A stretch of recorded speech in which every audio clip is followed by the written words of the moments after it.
we're recording. All right, thank you, Ryan. So everybody, I'm excited to next be in conversation with my friend, colleague, mentor, Dacher Keltner. Welcome, Dacher. It's good to be with you, Mark, as always. Thank you. So Dacher, can you just give a little background and so everybody knows who you are, not that they don't already? Yeah, so my name is Dacher, and I'm a professor of psychology at UC Berkeley. I've been here 24 years or 25 years, and before that, I was at UW-Madison for 4 years, and I'm a faculty director of the Greater Good Science Center, which has been a partner of yours. And then, I have a big, vibrant lab that really is interested in emotion and expression, power, class, poverty, and have enjoyed getting out in the world, and sometimes with you, in helping in tech and working on Inside Out and other things. So it's been interesting, emotional intelligence really, which you are a pioneer in and our leading voice, has been this cultural opening that, and we're part of trying to push people to be thinking about making more emotionally wise technologies and films and so forth. As I say, one feeling, one person, one day, one week, one crisis at a time. So I obviously have to start off by saying, so how have you been feeling lately? Yeah, it's, wow, this pandemic really has me worried, probably like you, work sustains. I feel hungry for connection. I miss face-to-face joy, Mm-hmm. and all that comes with teaching and being with people. And I've been really, I'm lucky in California to get outdoors and go backpacking, and so that's been saving me. But we've got the foggy months coming, so it could get pretty tough. It's interesting. Our center has done a number of studies over the last couple of months, mostly with educators. And we've asked them, how have you been feeling? How do you anticipate you're going to feel in the fall? And, something that we know well is anxiety, anxiety, anxiety. It used to be frustrated, overwhelmed, but now everything is just about anxiety. Got it. And so I guess my one question for you is, like when you get anxious and overwhelmed, what's your go-to strategy? Do you have a particular strategy that works best for you? Yeah, Mark, I know I look like a surfer, and my grad students think I was in a rock and roll band and I can't play an instrument, and they think Everybody thinks I was Woody Allen, so I think you have a better deal than I do. And I didn't really grow up on a commune, although I was raised by hippies. But, I had, my mom's side of the family has a lot of anxiety, and I had clinically high levels of anxiety for 5 years of my life. And I learned, and it really comes out of emotional intelligence, which is really practice your breathing, and I do that all the time. Try to savor some good things. Walking and getting outdoors, I do pathologically. And I've been doing that too, actually. I never did it before, but given that we're stuck, I found beaches in New Haven, Connecticut that I didn't even know existed. 20 years I've been here. I found all these parks. I'm and we literally do that. At least 4 or 5 times a week. And it's interesting. I would encourage members of this audience to read Rebecca Solnit's book on wanderlust. And there's a new book out on the science of walking. Walking is a form of thought, and it's a form of feeling. So that's good for me. And then, I keep some of the hippie elements in my background that make me calm, touch, hugging, being irreverent. Tough. Yeah. So let's just given we don't have a lot of time, a segue to your 16,000 publications and running around the world teaching people about emotions and emotion skills. Your background was in basic emotion science and you studied with Ekman for a while, and everybody knows Ekman's famous 6 and all that stuff. So what's the big thing that you've learned in your last 25, 30 years that takes us beyond these kind of basic emotions that everybody talks about?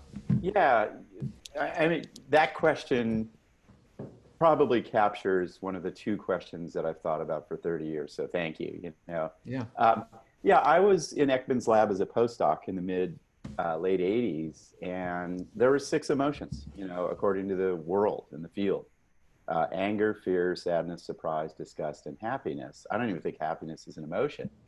I think it's a broader state. And I was working in the lab, and I was coding the startle response as a postdoc, which is 7 muscle movements that happen in about a quarter of a second. So it's very coordinated reflex.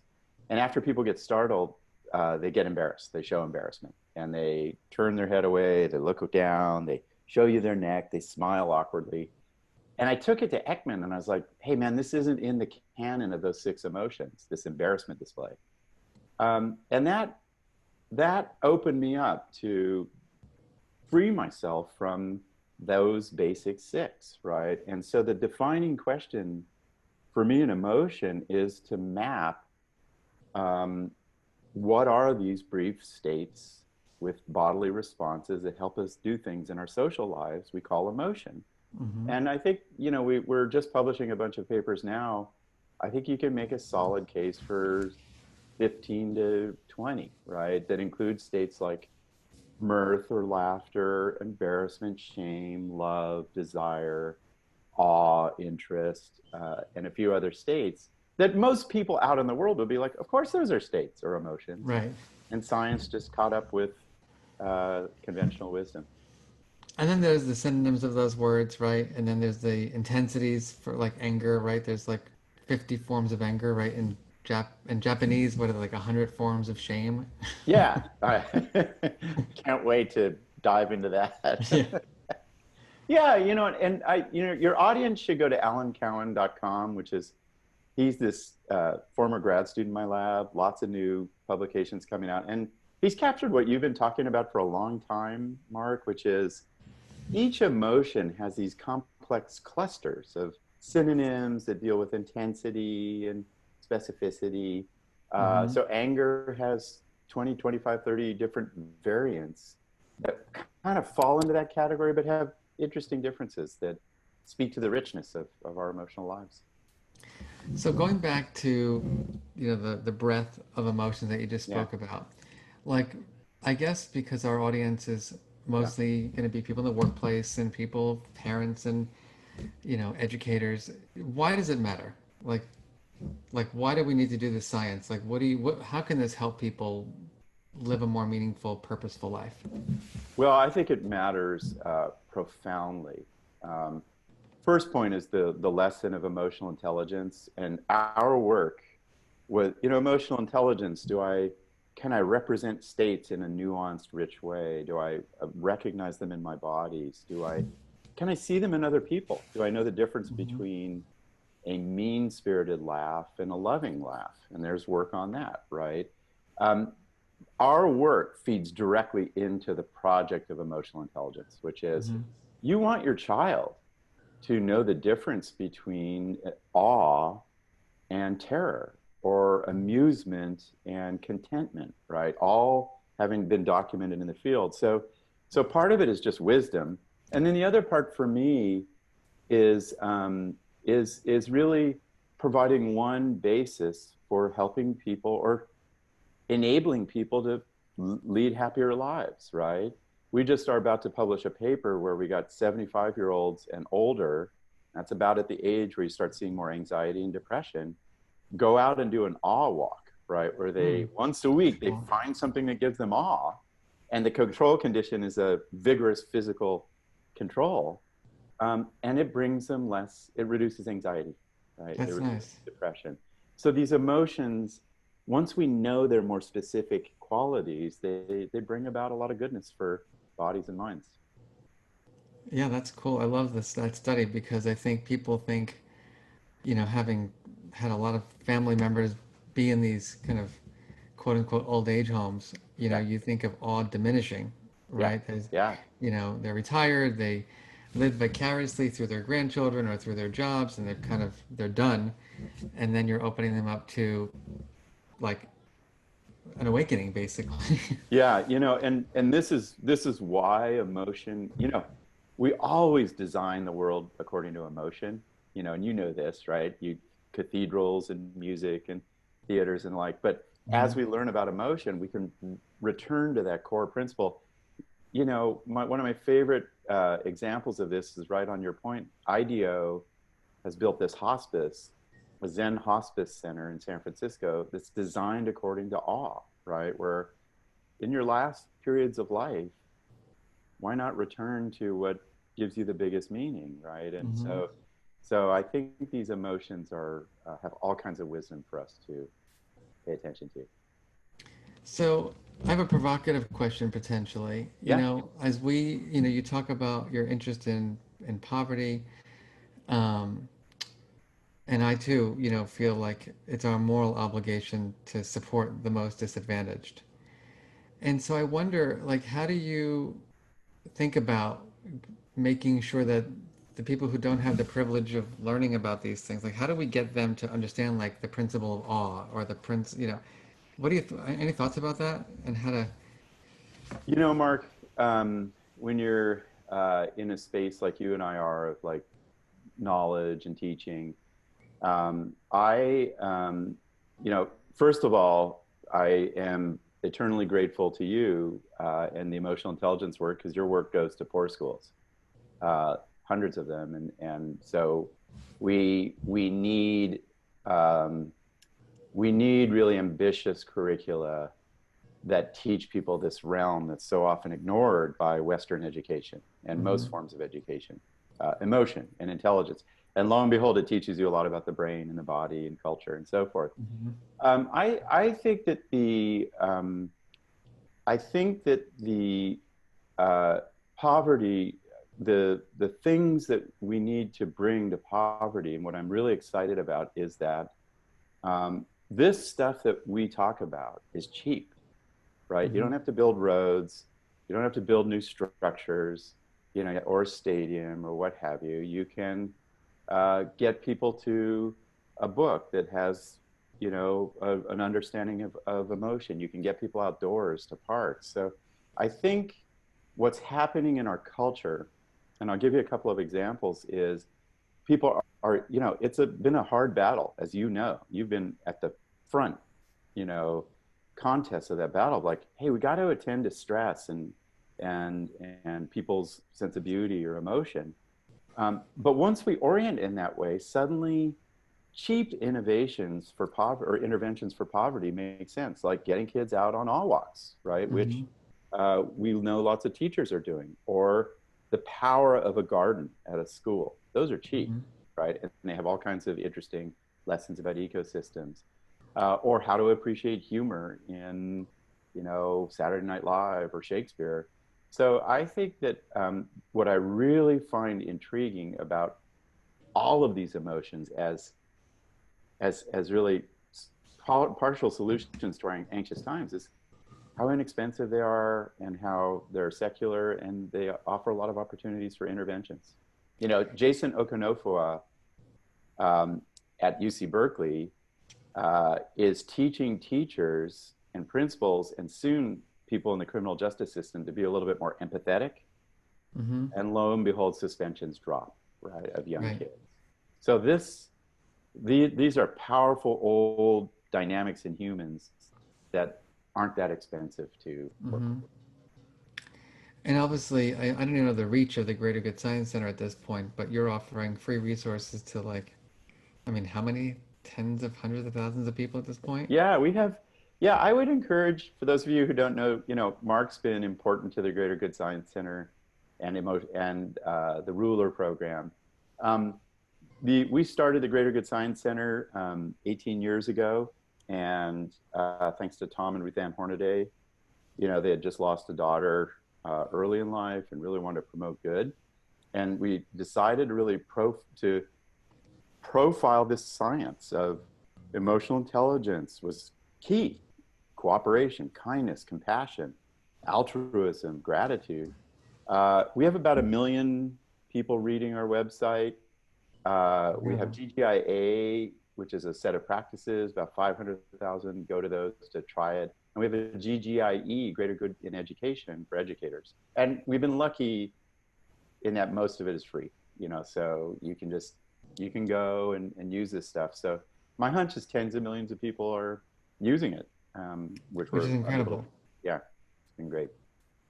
Yeah, well, thank you for creating that. Yeah, it's been an honor. All right, so let's go back to the science for a minute. Yeah, And so you've done all this work in kind of expanding the basic 6 to 15, 20. yeah, Um, you've also done research on, this perception skill, yeah, of reading emotion and yeah. body and face and vocal tone, etc. Can you just share like what's the latest and greatest that you've come up with and that your team has done there? Yeah, the the first thing, um, that I think a really important finding aligns with some of the work you've done, which is, you know, to make it in the world, be it to be happy in your romantic partnership or to get along with friends, it really helps to read people's emotions.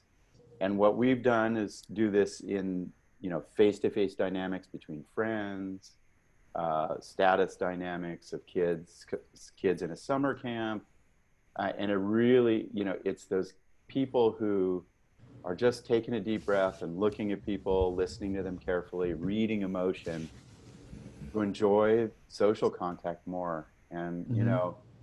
it's fundamental. And when people, anyway, when people poo-poo uh, emotion, that's one of the first things I tell them. It's like, this is, this is the skill that gets you through life.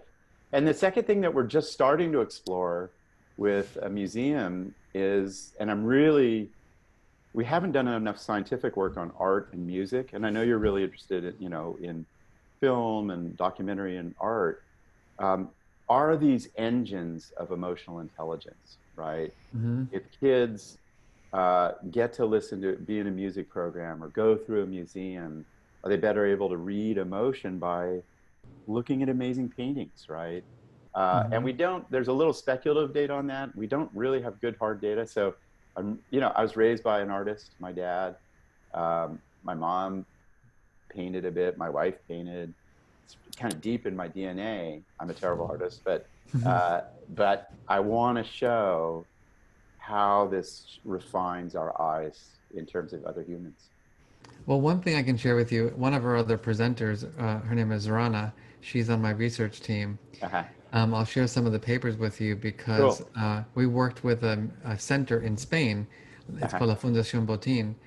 And so for like the last 7 years, she's been building curriculum at this intersections of emotions, emotional intelligence, and creativity and arts. Nice. And to track people like who've gone through the experience to show they actually become more creative. Wow. Yeah. Wow. Love to see So that. I'll make sure you can see there's a whole theoretical model. I'll Nice. make sure you get to see that. Cool. That's her. I mean, I contribute, but it's really her brain. How exciting. Um, You got to send those papers to me. yeah, I will.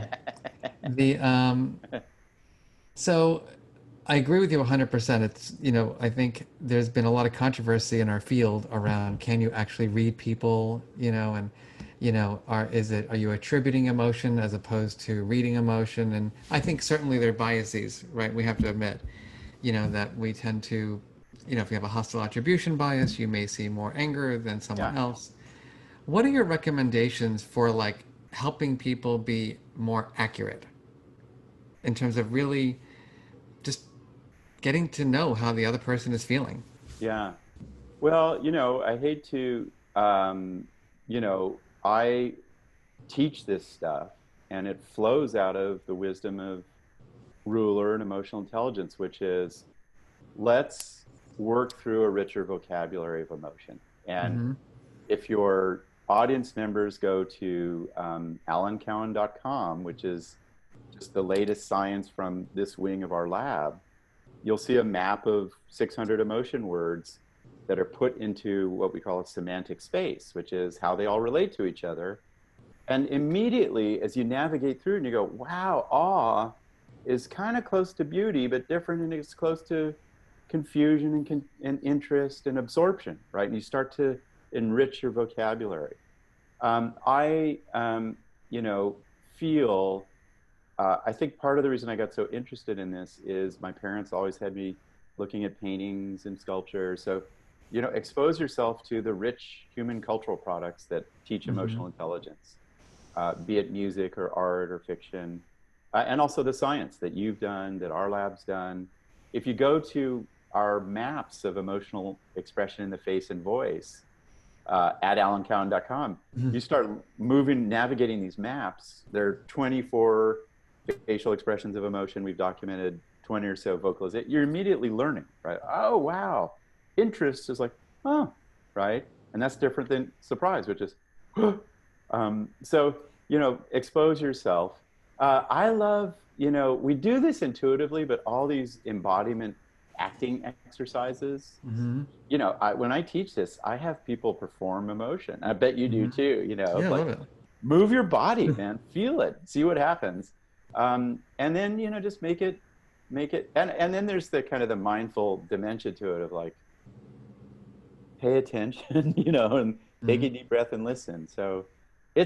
an incredible language out there that we have to be engaged with. So, in relation to the workplace, Yeah. you know, you're interested in things like power and privileged. Um, my question, I guess, is how does that interact with the development of these skills or the communication of these skills? Yeah. What's going on there? You know, alongside my work on emotion, at about the same time, in early 90s, I made, you know, I kind of bumped into this inadvertently where I found that powerful people in work settings, in this case, universities, were more likely to stereotype other people. Um, you know, kind of accuse them of being, you know, have an agenda that didn't exist. And I was like, wow, that's really curious that your role in a university, if I'm more senior or junior, shapes your biases that you apply to other people. And that just set me along a journey of trying to understand social hierarchies, you know, power, wealth, privilege, class, and with respect to empathy and compassion and emotional intelligence, it's replicated. There are review articles of our earlier findings. And once you gain power, once you are born into privilege and feel that, you are less careful in attending to other people. Hmm. And this is actually, I mean, was documented earlier in non-human primates. It makes sense.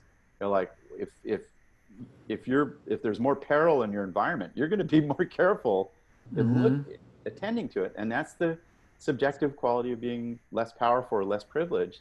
And we found, you know, more powerful people, more privileged people in terms of class read emotions less effectively.